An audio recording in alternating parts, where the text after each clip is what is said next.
Oh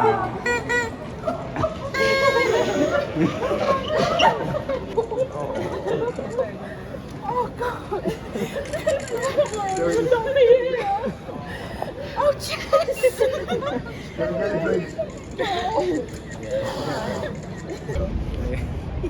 We just went on holiday. We were on the plane that was just about to take off last Saturday, and it just suddenly the pilot came on and said, "No, sorry guys, you're not going anywhere."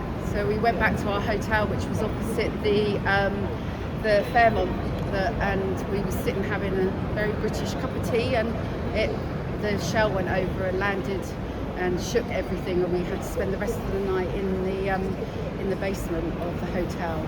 2 nights ago, when they dropped something on the US Embassy, we saw that one, and it was terrifying. It was like this massive bang, and everyone ran. And I just feel lucky because it's just me and my husband and our 2 friends, Romina and Danny, who actually got out yesterday.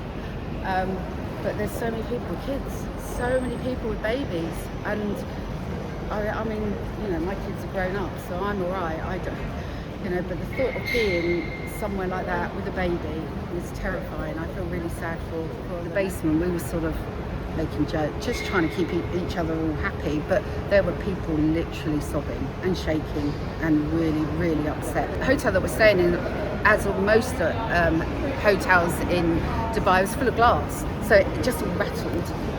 And then we all sort of looked around, and then somebody just said, "Run." So we ran.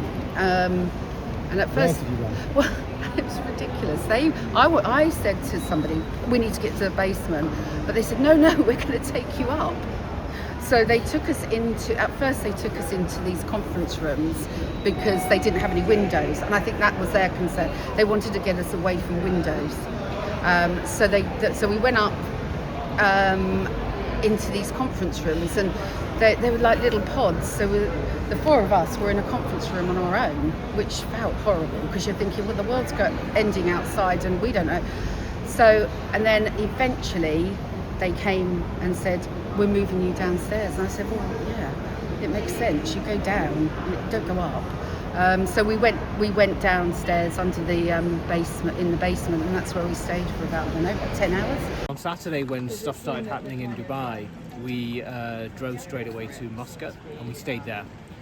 I'm a risk-averse kind of guy, so I just thought, get out as soon as something happened. Really difficult. So I was a transfer passenger, so I was supposed to be going on to Frankfurt on the 28th, and then we passed through. I was coming in from Malaysia. We passed through. We actually saw the missile trails, but we didn't know what it was.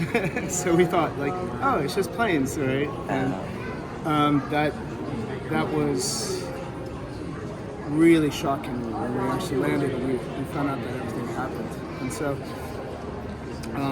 then it was a bit of chaos. You know, Emirates did the best they could. I mean, they had hundreds and hundreds of thousands of people that were just stuck. And so then they basically went from that, and they tried to move everybody out.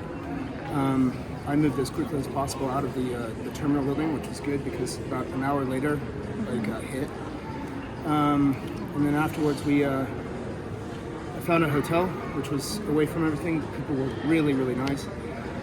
And then this long wait of days where, you know, you kept hearing, you know, thump, thump, thump, you know, anti-aircraft and all that stuff, anti-missile stuff.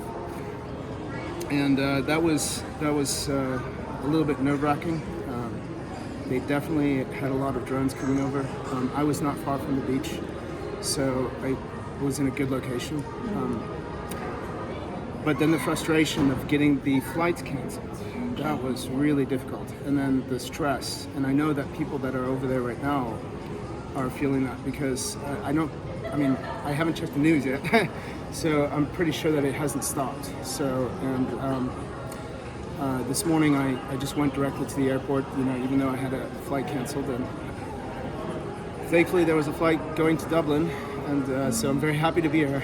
So thanks for having me. Are you going on somewhere? Oh God, yes. Tomorrow morning I've got a flight back to Frankfurt and back home, so What's back home? Wife, kids. So. Oh, you live in Frankfurt? I live in Frankfurt, yes. So I'm French and American, and I live in Frankfurt.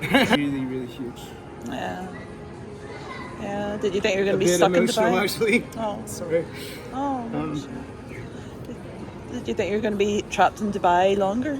Oh yeah, absolutely. I mean, there's a lot of people still there, and everybody wants to try to get out. And I feel very, very bad for all the people that are there. That I mean, because I'm just one guy, right? And there's lots of people that have the same problem, and families, and so on and so forth. And it is, I wouldn't say it's a full-blown war zone, not like something like in Gaza, or something like this, but it's getting close, huh? It's really getting close. And so either the situation has to stop or, something has to go forward, right? So I was lucky I was able to get, there were some people that, when we were invited to come to this flight, there were a couple of other people that were with me. I was able to get them also on board the flight. And so, and Emirates was very, very, respectful. They tried to do everything possible, even though there's like tons and tons of people waiting. Yeah. So.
Oh yes, of course they're here at home, so I'm stuck over there, the same as a lot of other people are stuck over there, but I wasn't quite near it.